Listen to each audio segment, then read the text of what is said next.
But I've heard many women say, I wish he would just punch me in the face so I could show you how he's hurting me, because the verbal and the emotional abuse can be as deadly.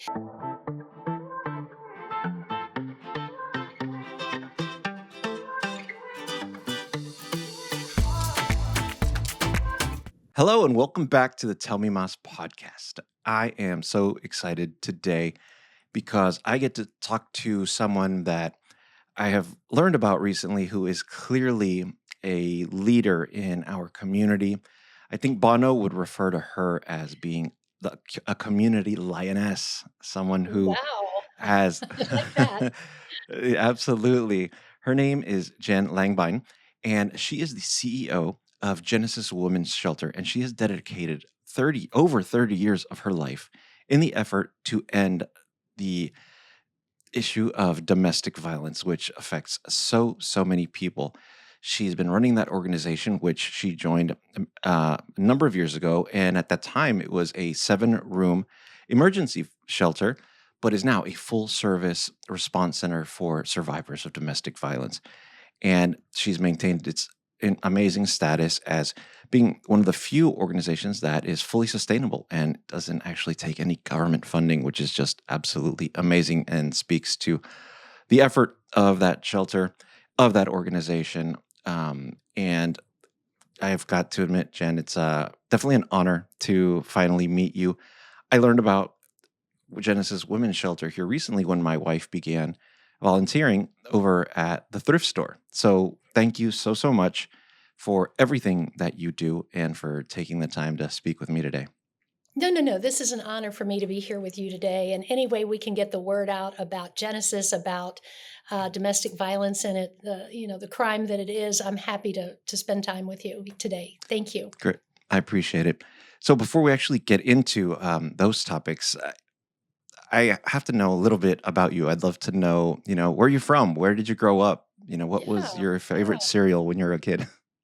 Oh my goodness. So I'm originally from Manchester, Connecticut. My Okay. parents met at SMU, and they got married. But then my dad went off. He was a minister, a Methodist minister. He went off to World War II and was a chaplain in the army for Okay. 4 years. And when he came back, he ended up on the GI Bill getting a PhD in New York City at Columbia. And here came the kiddos. Well, when I was about 9, they said, "Hey, we're going back to Texas." Where's Texas? I don't know. What is that? Y'all talk funny down here. Clearly, I've picked it up since then, but started in Manchester, Connecticut, and moved to Dallas and have been a Dallasite ever since. Got it. Got it.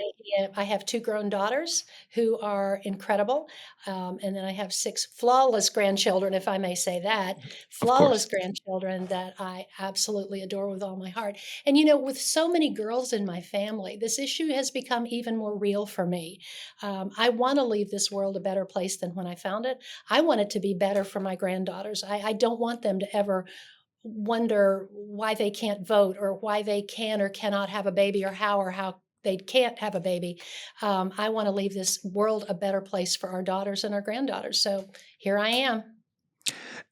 That's great, and I think one of the things that inspired me so much about having this conversation is I have a daughter. She is a senior in high school, Oh and gosh. once I started looking into this, I sort of felt like, oh wow, you know what? I don't know that I've had a really strong, clear sit down discussion with my daughter about domestic violence, which I is and I do want us to talk about that today, that whether you have a daughter or not, we all ought to be able to have these uncomfortable conversations about the pervasiveness, the dangers, the red flags, but especially, Victor, coming from you, her dad, who if you're not a nice guy, she's going to go find a guy just like dear old dad, right? And if you are a nice guy, have those conversations. Let her know that she's at risk. 1 out of every 3 teens will be in a violent relationship.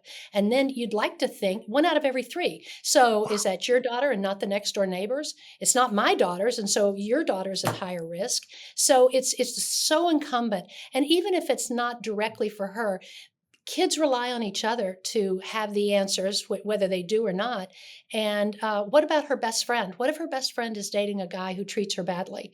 What could your daughter say to make a difference in that friend's life? And that's the responsibility of all of us. What can I say to make a difference in my friend's life? So we need to be able to know the words, know the resources, and have these hard conversations. Absolutely. I recently had the opportunity to speak to a gentleman who works for a suicide prevention Uh-huh. organization, and he said something so similar to what you just said. And he's like, "It's about having that information in your back pocket, Yeah. about what to do next." And so, definitely want to talk about that. So, I kind of gave an introduction into about Genesis, but I'd love to hear from you exactly what Genesis is, what the mission is.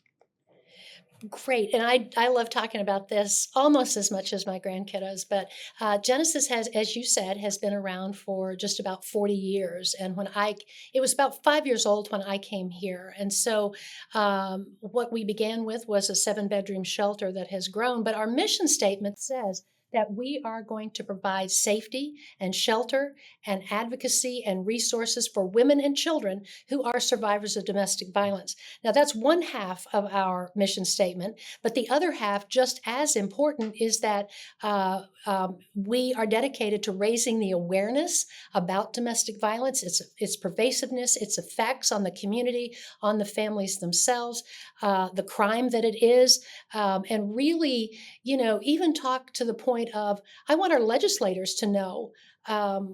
About this issue. I want our not only here in Texas, but in Washington, D.C. I want voters to know when they pull a lever, what that means with regards to the issue of domestic violence. When they say guns for everybody, I want them to know the impact that that would have on survivors of domestic violence. And the studies tell us, Victor, that if there is abuse in the home and there is a firearm, the survivor, the woman, the victim, is at 500 times more risk of being murdered. Now, think about that. Just the presence 500 of the gun times. in the house, 500 more times likely to be murdered by this partner. In fact, I heard somebody say the other day, the most dangerous man for a woman, the most dangerous man you can know in society is your husband. Isn't that an You're indictment? kidding. That Uh-uh. Wow. Women are Wow. in 9 times greater danger in their own homes than they are out on the streets. My parents raising me, they said, "Don't answer the door when you're home alone, and, don't ever accept a ride with a stranger," and all these different, park under lights when you're going to North Park. But they never said, "Be careful who you marry, be careful who you bring home." And by the grace of God, I found a gentle guy. But they're hard to see. They're hard to see. You can't tell them. You can't really always tell when they're coming at you because they come on very great. They're knights in shining armor. They may provide for you and maybe your children, or they may give you gifts or trips or promises. And then, unless, which sounds really great. That's exactly what I want, right? That's all check, check, check, check, check. Sure. But unless we can recognize those signs of potential abuse and know what to do when they do rear their ugly heads. Right. That's so interesting, but also so many other factors can contribute to, let's say, that great guy Yeah. turning into someone who could be abusive, financial strain, alcoholism, drug addiction. I mean, Well, it it actually it doesn't turn him into it. It's there all the time. So there's this thing that abusers will use called social engineering, and what that means is that this is Disney Dad. He's on the soccer field. He is great. He is coaching. He's at every parent-teacher meeting. He is just a great guy.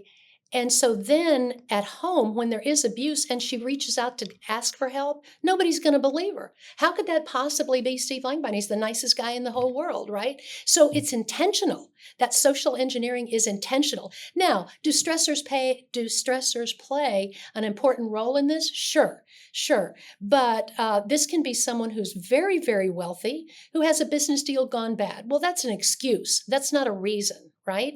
And that's the problem with society. We are excusing this behavior by saying, well, he was raised in a violent home, or he was abused as a child himself, or, if he would just stop drinking. He doesn't hurt her when because he's drunk, he hurts her when he's drunk.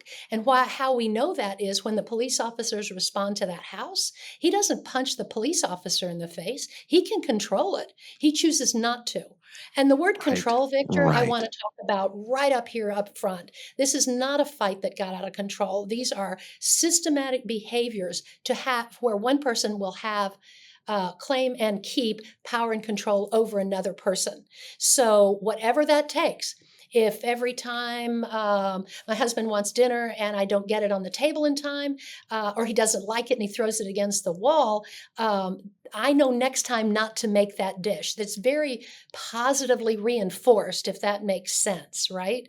But this isn't a fight that got out of control. This guy was a snake in the grass. I just couldn't see him coming. Does that make sense? Yes, absolutely. Absolutely makes Especially with sense. our teens, Victor, who don't have any experience with relationships. It's hard to see what is a great relationship, right? And oh my gosh, you're dating this guy. Oh, he's head of the soccer team or whatever. You know, their friends are reinforcing it. Even mom, I remember, I'm going to self confess here. You can cut it out if you don't want to hear this story. But my daughter was in Please. high school and uh, she'd been going out with this guy. I'm going to call him William, um, just in case the real guy's listening. But they had been dating for 2 weeks, and she comes in the house and she is so mad after school, and she just says, "I'm breaking up with William." And she goes in her room and slams the door, right? And so I do this for a living. And I went stupid. Went into her room and was like, "Baby, are you okay?" And she said, "Yes." And I said, "But you want to break up with him?" I said, he's such a nice guy. He's from an amazing family. He's going to Virginia next year. I mean, this guy is going to be a lawyer. And I am like, "Shut up, Jan." That's what we need to tell ourselves. Shut up, mom and dad, and just listen. And when I finally got my wits about me, which took a bit because she didn't speak to me for about an hour, but when she finally did again, I said to her, "Tell me why you want to break up with him." And her answer was, "Because he's just a dork." But what if he had been abusive? What if he had been? I didn't give her a chance to tell me. You think she would have told me after that? Oh, heck no. Do you think she would have broken up with him after she heard her mother say what a great guy he is? She'd question Right. herself. Maybe I'm wrong. Maybe he is a great guy. I'm sorry. It was just a personal experience that how much our words matter. And we have such Absolutely. little opportunity with our teens that we want to say the right thing for sure. Man, yeah, that's absolutely. I hadn't thought about that. It's how you're communicating with them about their relationship. Are you closing the door on Exactly. them actually bringing something Exactly. up? Exactly. Exactly. Jen, what is the current status, let's say, behind the numbers in terms of domestic violence? Certainly, there is been more awareness of it. Is it going down? Is the trend good? No, no, not at all. Not only is it not going down, it's becoming more the severity is more tolerated. Like when I first started in this system, if there was somebody who was murdered over a weekend, a woman in her home, it would be Metro section, front page, above the fold. Right? It was newsworthy. And now I promise you, if you would try to conjure up the last time you saw a news article about that, it has to be a chainsaw involved, or it was on Christmas Day and he dressed up as Santa to get in the house, or there has Mhm. to be these other sort of sexy things that surrounds it to where that keeps our interest, I guess. But think about it. If the studies say 1 out of every 3, that's 1 out of every 3 people who were alive 10 years ago. Well, now we have a ton more people alive, more adults, and 1 out of every 3 means there are more people being abused if you're just counting heads. Does that make sense? Absolutely, absolutely. Now, there are periods, though, where we might, for example, COVID. COVID, it was happening, but it wasn't being reported because you were sequestered in your home, you were sheltered at home, and there was nobody to tell, right? You couldn't go to work. You weren't nobody, none of your coworkers were there. He was there constantly. You couldn't make a phone call. What were you going to do, right? And so there have been different times. The summer, for example, our calls are probably down because but I know that because of the heat and the tension in the house, and kids are home and that's annoying or whatever. Again, more excuses, just more excuses that perhaps it doesn't feel safe to call. In fact, during it was Storm Uri that our phones went out, our helpline went out, and so what we ended up doing, because we knew people needed help, right, for the issue of domestic violence, and what we did was install a text line, and we have kept that text line where we get thousands of texts a month and a year that say, he's in the shower. I only have a minute. I need help. Who can I talk to? And so we can have these texts going back and forth, and we tell her how to clear her phone. We tell her to call us in the morning or whenever she can, right? But women are so resilient. That's something that really, truly inspires me, how they can think of, well, I can text and he won't hear me talk, or I don't have any money, but I've got this great wardrobe that, because he likes to see me in great clothes, but I can take that to Clothes Horse Anonymous and sell them, and I can keep that money, because he doesn't keep track of all the clothes in the closet. He keeps track of how much money I spent. So maybe Right. there's some go money. But I just hear the most amazing survival stories working here. I don't know what your question was, but I sure did Uh, go on a tear about No, that. What no, was and, the no, question? I'm absolutely. sorry. Yeah, no, just wondering, what the trend was overall, and you Oh, know, yes. Yeah. does domestic violence?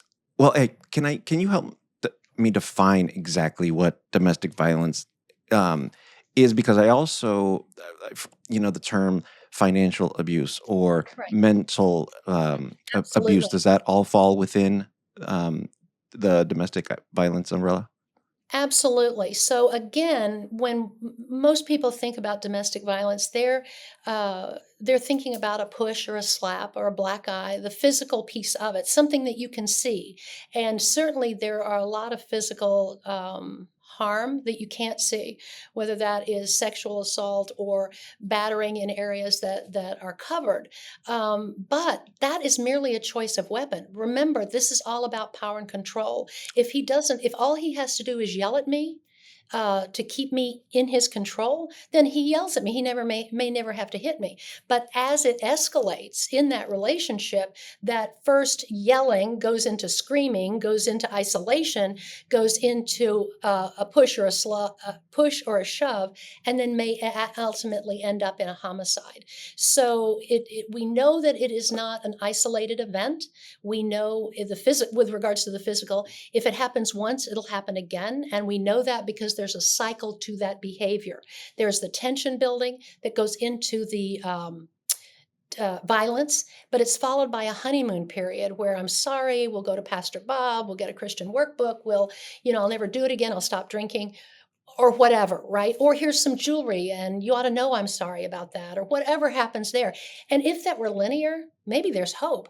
But what we know is it will go back into the tension building, into the abuse, into the honeymoon again and again and again. The amount of times between those episodes will decrease and the severity will increase. So again, this is how you tell a teenager, if he hits you once, he'll hit you again. Now she's like, "Oh, Daddy, you don't know what you're talking about." But I promise you, that's how it happens. May not be tomorrow, may not be next week, or it may be 5 times today that he'll cycle through that. Um, Wow. but with regards to that's the physical piece of it. But I've heard many women say, I wish he would just punch me in the face so I could show you how he's hurting me.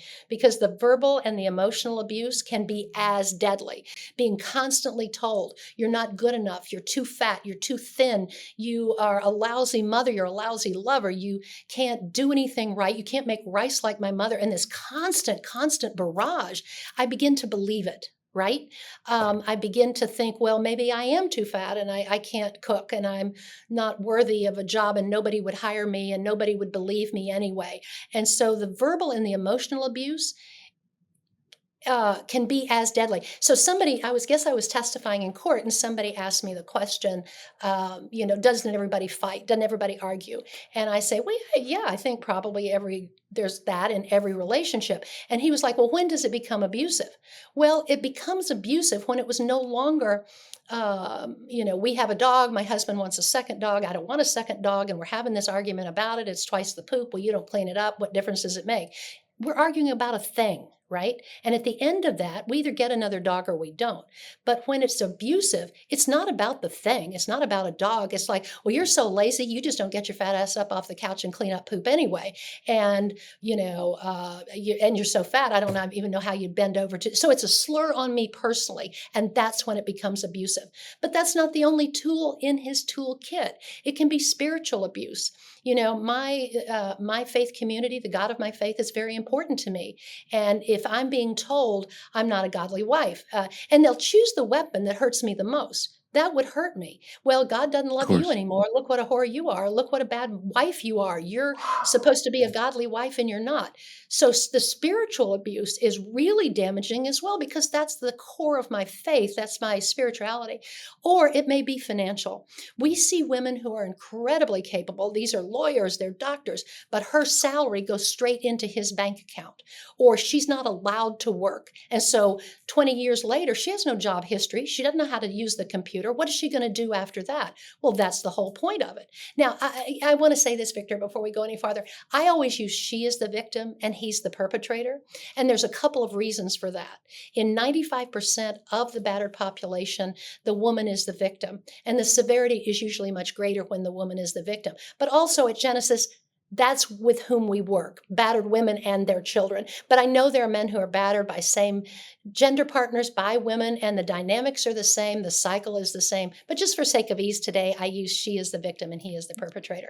So the Understood. financial abuse, we see about 98% of all clients, whether they're from Highland Park, Texas, or South Oak Cliff, we see about 98% of them come with no access to funds. The house is in his name, the car is in his name, the house in Aspen is in his name, the stock portfolio is in his name. Where am I going tonight? I'm not allowed a credit card. He doles out money to go to the grocery store, but he checks it all when I come back and it better match, or clearly I need to be punished for that. So all of it, it's all wrapped up into one. He'll use the children as threats. You're a bad mother, and if you know what, if you go into court, they're going to see it, and I'm going to get those kids. Or you will never see your children again. Well, you only have to tell me that once, and I'm going back home, right? Because I'm not leaving without my children. But he'll convince me that the courts aren't there for her, or that Genesis isn't there for her. Nobody will hear her, believe her, or help her. And of course, at Genesis, we call him a liar, and we do all three of those things. But yes, no, there are lots of different types of abuse and different weapons that he might use, but it's whatever works, really. Got it. Got it. Thank you for that. Does domestic abuse tend to occur more in certain groups of people, demographic, socioeconomic status? I am so glad you asked that because I'm asked almost every day. Um, uh, we refer to domestic violence as an equal opportunity epidemic. It knows no boundaries. It doesn't know gender. It doesn't know race. It doesn't know socioeconomics or zip codes or the color of my skin. It is, again, an equal opportunity epidemic. It happens in the finest of homes. Well, they're not fine, but the biggest of homes and the smallest of apartments. And, sometimes I've seen statistics where women of color are assaulted more than white women, but that doesn't mean it doesn't happen. And the choices of weapon in a white home may be different than choices of weapon in a home of color. It doesn't mean that Black men are more violent. It just means it happens more often. And then you start folding in maybe a distrust of police, or we don't talk about it outside the home culturally, or I went to my pastor and he said, pray about it. And all of these layers in society telling me, how to stay safe when the woman is really the expert. And the question that I am asked every single day is, why doesn't she just get out? And before I die, Victor, I swear I want to change that conversation to not from why doesn't she just get out, but why does he do it? Why would someone hurt his wife? Why would someone beat the mother of his children? Um, and that is where we as a society need to be before this is ever going to stop, right? We need to change the conversation. Absolutely. Thank you for touching upon communities of color. I'm a first generation Latino. And I know in my particular community, you touched upon it right there. Like, you don't talk about what goes on in the house Yeah. to others. Yeah. You don't express that. So, yeah, I can imagine you must hear that a lot. I like the years and years of abuse. I've heard stories of women just Yeah. and inevitably, well, why didn't you just leave? Well, Yeah. how? To who? Where? Was I gonna? How? Was I gonna? Who's no? Was I?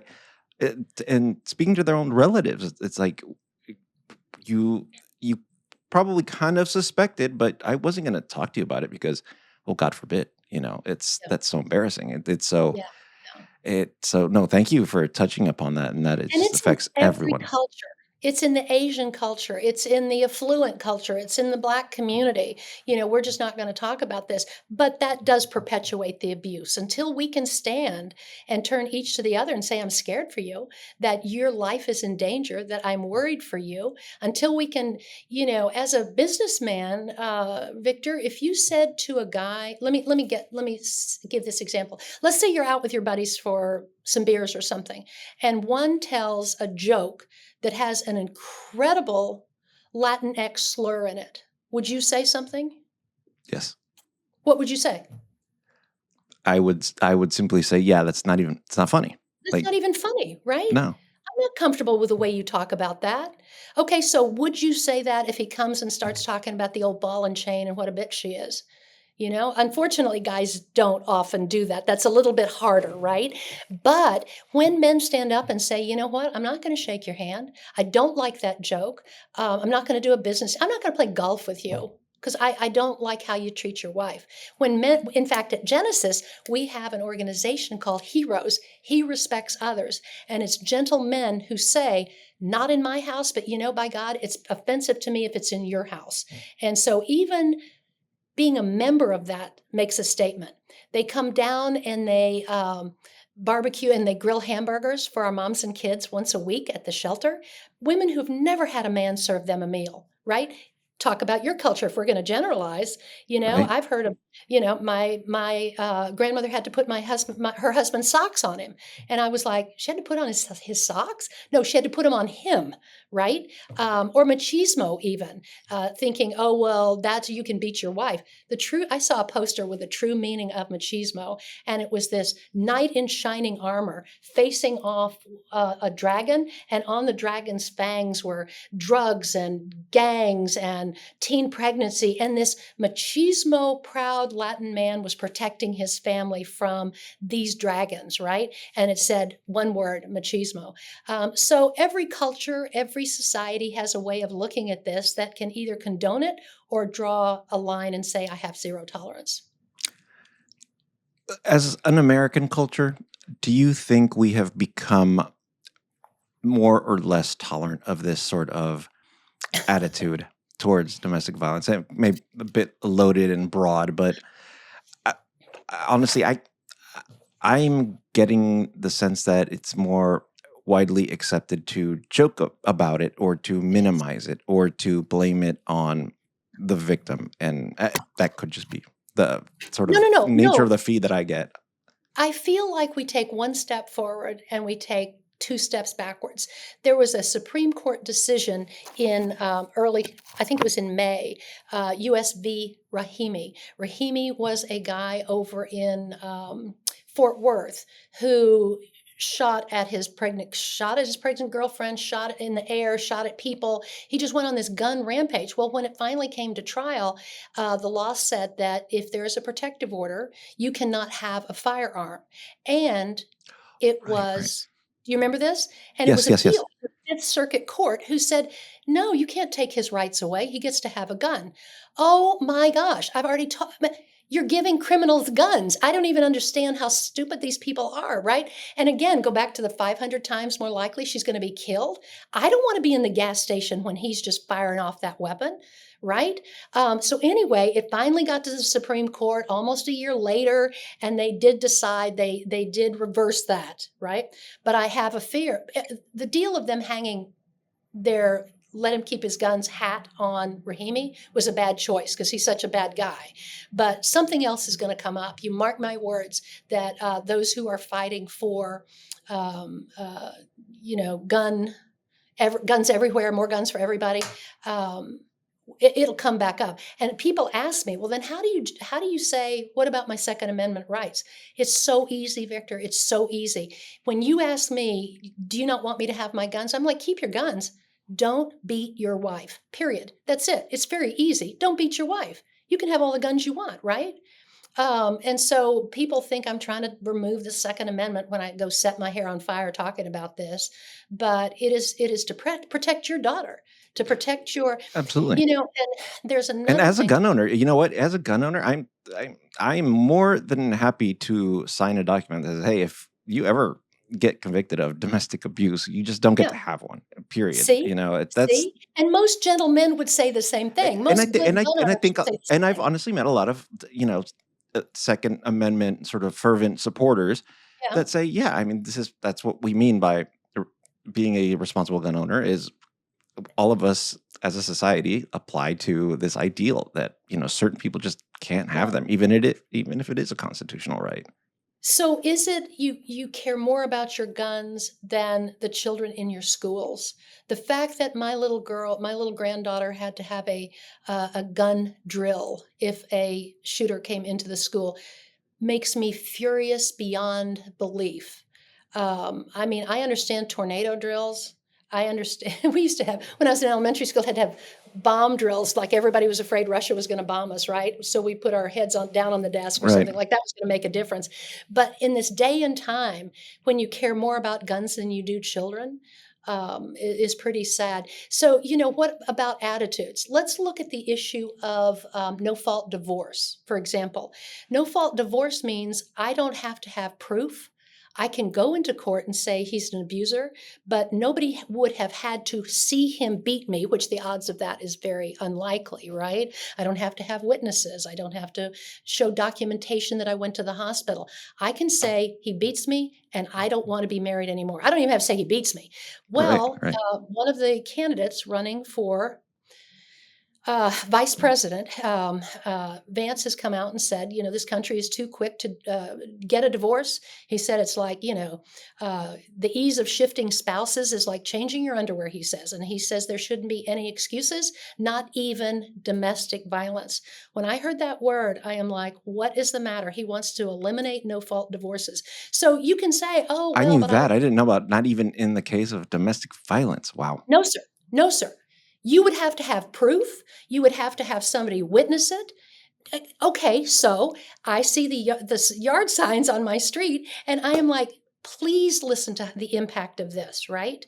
Whether you believe in reproductive rights, or I hope you do, but if you don't, we see so many women who talk about power and control. He impregnates her every 10 months. She's pregnant with another.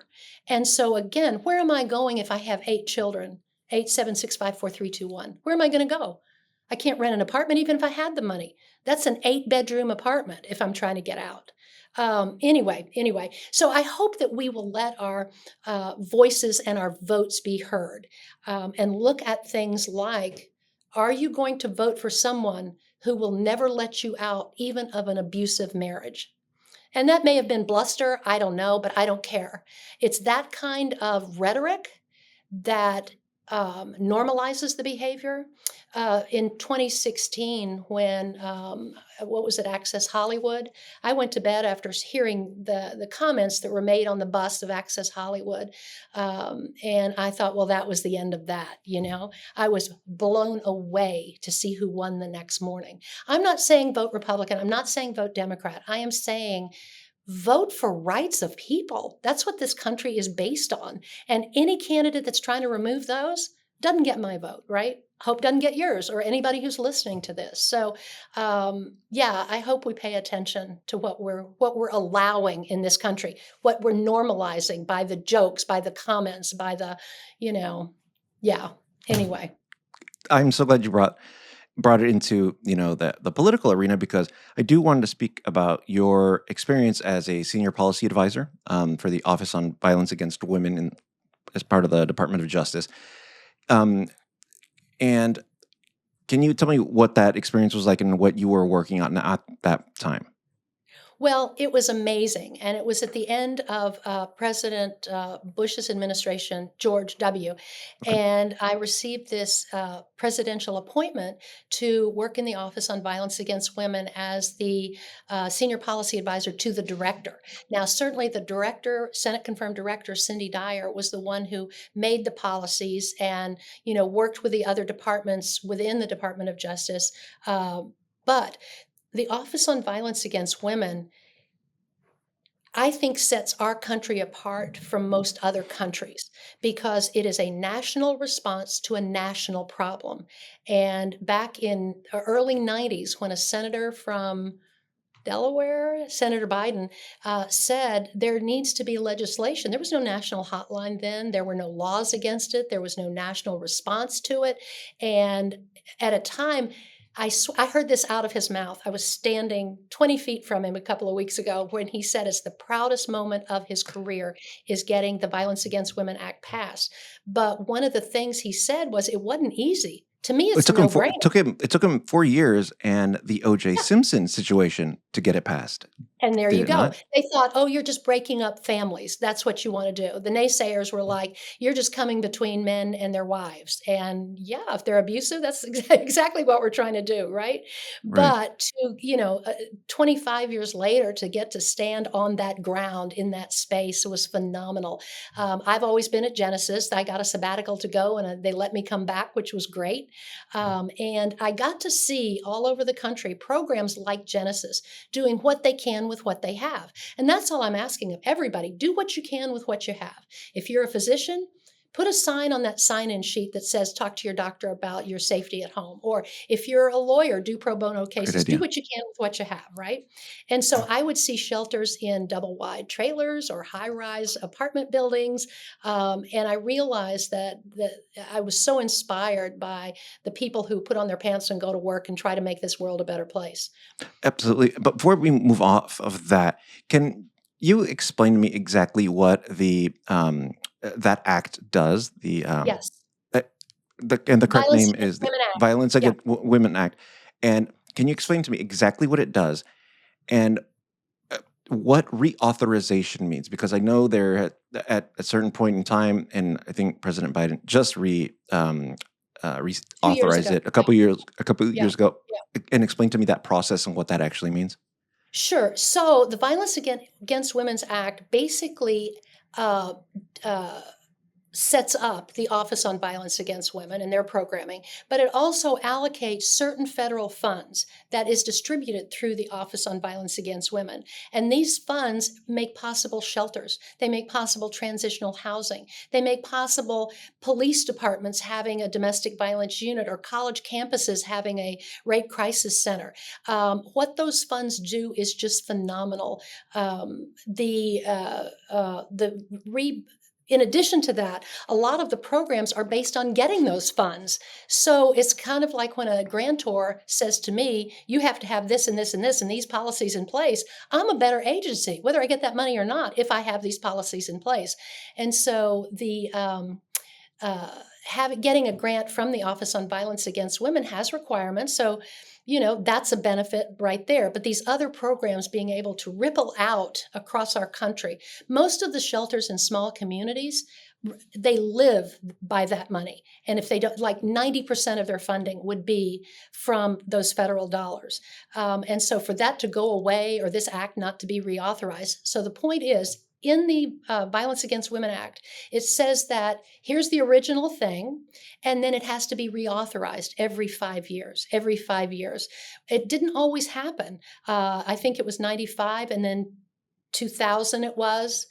2005 probably stretched to 2007 because people were seeing they were starting to tack things on their own issues, right?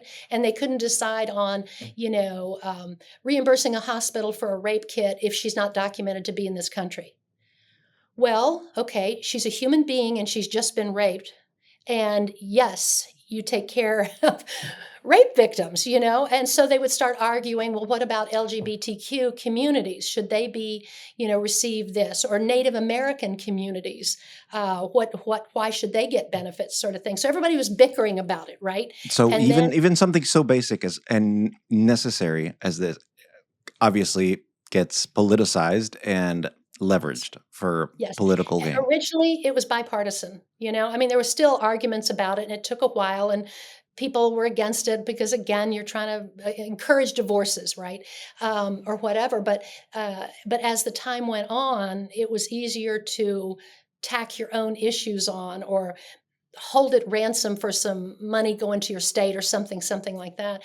And then in about let's see, 5, 10, 15, it should have been reauthorized right around there. But there was the president in office at that time did not care for this and so did not reauthorize it. What happened at that point, anybody getting that money would still get it. But there was no increase, even though our costs go up every year. There was no increase. There was no stretching of the benefits, like talking about protective orders, talking about boyfriend loopholes, that kind of thing. There was no conversation about it. And then when Biden came in, he did reauthorize that. Okay. And so it's up and running full speed Wonderful. now. Yeah. Great. Thank you for that explanation. I just couldn't believe that there's arguments about funding that How or can you not argue? when we waste so much money on such On ridiculousness. stupid But stuff. Exactly. right. So being more, grassroots about domestic violence, w- what does the I guess the larger concepts or pillars of actually preventing it? What are some of the steps in preventing, as opposed to simply reacting? I absolutely agree. Again, I always say abuse isn't going to stop until abusers stop abusing. How can we prevent it from happening to begin with? Well, the conversation, or what we were talking about earlier about that hard conversation you're going to have with your daughter tonight, that may prevent it in her life, and her taking a stand, and your wife being involved in this and going back and getting a master's and all of that. That is taking a stand in one home, right? Zero tolerance in your house for this. That's prevention that it would impact you. But how do you prevent somebody who has grown up in it from continuing that generational cycle of violence? Well, we have to be in our schools, and it's men having. We have a mentor program here of little guys who all already know more about domestic violence than I do, right? But they'll mentor them one on one. It's those have to be those conversations. Now, once it has happened, by the time it gets to us, we do not have services for men who abuse, but the Family Place here in Dallas does have batterers intervention programming. But again, if you don't want to change your behavior, why would you? Then sitting in a class for 6 to 8 weeks or 12 weeks isn't going to make you change, right? It's like sending me to the diet center for 12 weeks. I'm going to sneak Oreos on the way home. It doesn't work, right? Unless I want to change my life. But how can we prevent it? There's got to be more education in the schools. We have to create um, a societal pivot, a change that says it's unacceptable. Think about smoking. When I was growing up, It was cool to smoke, number one, but you could do it in the theater, you could do it on an airplane, you could do it in the beauty shop of all places, Right. right? I mean, that's so crazy to me. But somewhere along the way, there was this societal paradigm shift where I said, I don't want to suck up your secondhand smoking. This building is smoke free. This hotel is smoke free. And little by little by little, that built on that. So, what if we as a society held abusers accountable? Yes, provide services for survivors, but hold perpetrators accountable and keep closing in the goalposts, right? Just keep tightening the ring around that to where it's unacceptable. I mean, if somebody lights up in a restaurant and you're sitting next to them, doesn't everybody give them a funny look, Yeah. you know? Or I want a Yeah. different I table or something. yeah, I have not seen that in 20 years. Exactly. Yeah, If we absolutely. can do it for smoking, we can do it for this. That's a health Right. issue. This is a health issue. And as a man, particularly, you're a son and you're a father and you're a brother. This isn't a woman's issue. This is a societal issue. This is a human rights issue. And if we are taking rights away from anyone, we're taking them away from all of us. If you make it harder for me to vote or have a baby or get a divorce, um, that is damaging us as a society. So we can turn it around. We've done it before, but I think um, I need a few more people helping us out with this. Absolutely. And it's just so important because domestic violence is not clearly something that happens in one household and only affects that household, but there's so many other repercussions. I read that women exposed to domestic violence are 5 times more likely to commit suicide. 70 to they're saying 70 to 90% of incarcerated persons have experienced domestic violence in their homes. And so if we want to take care of all of these other issues, it is also related to domestic violence. It's something that we certainly have to attack if we are wanting to improve in all of these other areas for sure. You're absolutely right. You're absolutely right. 85% of all men right now in Texas prisons grew up in a violent home. They're not there because they beat their wives, because unfortunately we can't get abusers into prison. It's a really rough time through the judicial system. But they robbed your home, they stole your car, they sold drugs to kids, they murdered the clerk in the drive-in. Um, that's why they're there. But what could we have prevented? Talk about prevention. If this child knew that hands are not for hitting, if we could teach even at 2 years old, we don't hit each other, that we don't spank children.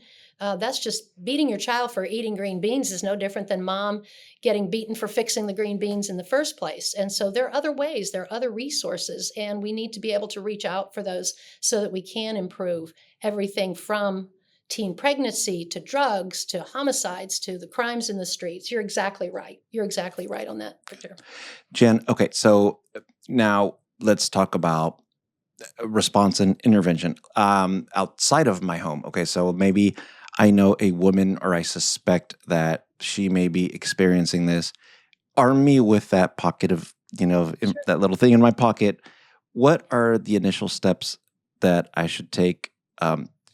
Because honestly, and maybe it is a bit of a cultural thing, interjecting myself into some other family's business is almost it's a sin, right? And so give me the steps. How should I respond to that? How should I address it? How should I address it with her directly? Yeah, no, and it is as different as every single person. But when you were talking about that, I was thinking about, let's say your daughter comes home and she says that her best friend is sticking her finger down her throat and slowly starving herself to death. Would you interject there? I need to talk to her parents. Would you have a conversation that included turning your head or doing something about it? And this being, if her best friend is in a violent relationship, this is more deadly than an eating disorder. So, how do you interject is a really complicated thing because the issue is very, very complicated, right? But it's kind of like what they say at an airport: see something, say something, right? You see an unattended bag. If you have, let's say your sister, I don't know if you have a sister, but let's say your sister has a new bruise on her arm. Would you be willing to say, tell me why it is that you have a bruise on your arm? Not what did you do to get that bruise? What did you do to get a bruise on your arm? Oh, 100%. Casually. Yeah. 100%. That said, I didn't do anything. I was just standing there. That's what she's thinking, but she's not going to tell you because you don't get it, right? But tell me why it is you have a bruise on your arm. Now, she may say, oh, I just am so clumsy. I keep falling down. And you know what? Next time she has a bruise, ask her the same thing. And then you personally could say, hey, I had this crazy woman on my podcast the other day that was telling me it's 1 out of every 3. And from now on, I pledge, I'm going to ask you, are you safe in your own home? Now, she may say, shut up, you don't know what you're talking about, but you've planted a seed that you were there for help if she needed it, right?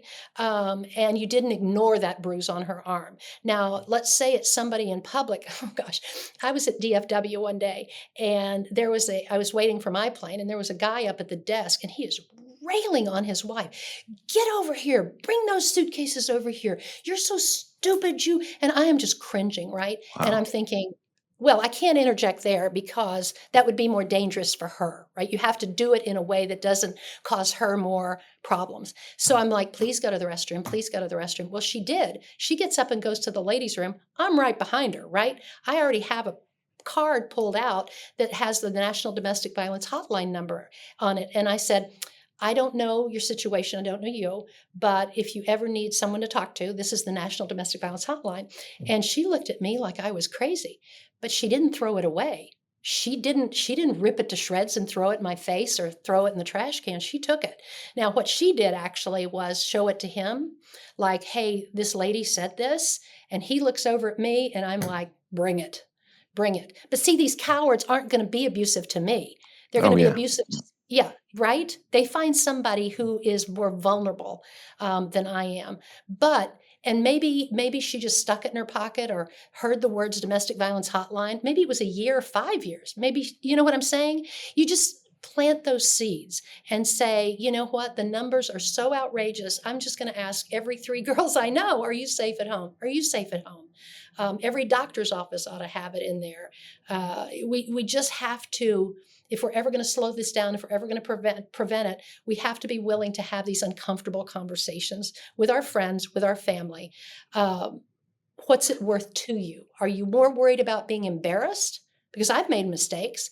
I asked a lady in a grocery store, she was checking my groceries and she had a really dark spot around her eye. And I said, tell me, why it is you have a black eye. And she was just, I won't say exactly the words she said to me, but it was a birthmark. And of course, I couldn't shop at that Kroger anymore. I had to go to a different one after that. But the point is, what if it hadn't been, What if it Right. hadn't been? And nobody asked her about it and nobody said, I care. So I'm What ab willing to take the chance. Yeah, in those yeah, I can see those examples for sure. What about a coworker? Mhm. It seems we spend so much time with our coworkers, and if you're in an Right. office environment or whatever, but uh, there is that treading or going over a weird line where Ah, sure. Sure. would you bring it up there, or is there an issue with that? No, no, I think if you're a friend, you have coworkers that you're friends with, whether you go to happy hour or not, you have an investment in that person. They're part of your lives. And, again, you can say, I heard this podcast the other day, or I did this podcast where the lady is saying how prevalent this is. Have you ever heard of something like that? Or you can kind of do it third person. Or if they're really close to you, say, something just seems off. Mary, are you okay? Is everything okay at home? Because I care about you, and I'm not trying to step over a line. But if you ever want to talk about anything, you don't even have to say, "Does somebody beat you at home?" You can just kind of say, "My door is always open to you. I love working with you, and if I hope I could share a serious issue with you, and I hope you can with me," kind of thing. So Understood. it's different as every single person. Got it. Got it. Okay, so now Let me say one more thing. I'm sorry to Sure, sure. interrupt you, Please, okay? no. What if you, as a company, if you could go to HR and say, "Hey, you know what? Let's do a drive for Genesis Women's Shelter. Let's do a back to school books, backpack drive, or let's adopt a family at Christmas, or something to raise the awareness that there are resources." You may never have to say anything to her. At your church, do a car wash for us. The $82 we get off a car wash isn't going to make it or break it, but every person that got their car washed got a flyer that says we're raising money for Genesis, and it's an opportunity to talk to the kids who are washing the cars. So there's lots of ways if you can even bring it in as a third person. Let's have a policy here of zero tolerance, and let's adopt a child at their holiday drop off. Holiday Got Santa it. workshop. So there's lots of ways you can face it, and we're always here to give Thank you. suggestions. If anybody wanted to call us and say, okay, this is my sister. We haven't talked in many years, but I know she's living with an abuser. How do I get to that? We'll Okay. absolutely work with you. We even have counselors who would meet with friends and family of survivors to help them. How do I not slam the door in that relationship with my adult daughter, kind of thing? But yeah, Got it. we're here to help if we can. Wonderful. So, how do someone like myself, an individual, uh, companies, churches, how do we help Genesis further that mission? Where is a need for us to participate and help? I am so glad you asked that because, of course, not taking government funds. I start on November the 1st with $0. That's the beginning of our fiscal year. And so, yeah, if you can, pull out your credit card, pull out your checkbook, make a donation in honor of your mom or the grandmother that couldn't get out, or just because you're a good guy, make a donation here. Or, you know what, if you can't afford to do that, everybody can clean out a closet, everybody can clean out their garage and bring gently used donations to our benefit thrift store on Lemon Avenue, right off Lemon Avenue. And those, our clients get to shop there at no cost for whatever they need. Many women leave with just the clothes on their back, so they need work clothes, they need a new handbag, they need new shoes, and it's all there. So someone like you or a company could come back in with a clothing donation drive, an in-kind drive. But there's also, we have, I mentioned our holiday. I would love for your listeners to get on board and adopt our kiddos. Basically, our kiddos who come here, one of the first questions around the holiday time is, will Santa be able to find me here if I'm living at Genesis? And believe you me, because of the Oh, generosity of the community, Santa finds them. And that little girl got the pink soccer ball, the very one she wanted, or that little guy got that GI Joe, the very one he wanted, a Spider-Man backpack. And so that you can be involved with in-kind donations. And there's a list on our website of things that we need. We need large-size baby diapers always. We need toiletries and those kinds of things, feminine hygiene products, all those kinds of things, black hair care products, anything you use in your home, you could do a drive about, right? Or join one of our auxiliaries. We have, like for your daughter, for example, we would love to have her in our STAR group, that's Students Tackle Abusive Relationships. I think we have 27 schools that are represented in that organization. And most schools will let you start a club with a couple of folks if you want a club about that. I'd love for her to learn more about that. We have a men's organization called Heroes. He Respects Others that we talked about earlier. mhm. You need to join that, right? You need to come down and flip I burgers will. for these little guys who have never seen a gentle man in their lives, right? We have events. This is cool. We on November the 2nd, we have Jam Fest. We're going to be out at the Toyota Music Factory, or the underground venue out there that is inside, but we're having Lanco, the band Lanco, a Josh Abbott band, and Mhm. uh, it's going to be a great afternoon and evening. Well, that's a way to come have fun and support us. Join us at one of our events.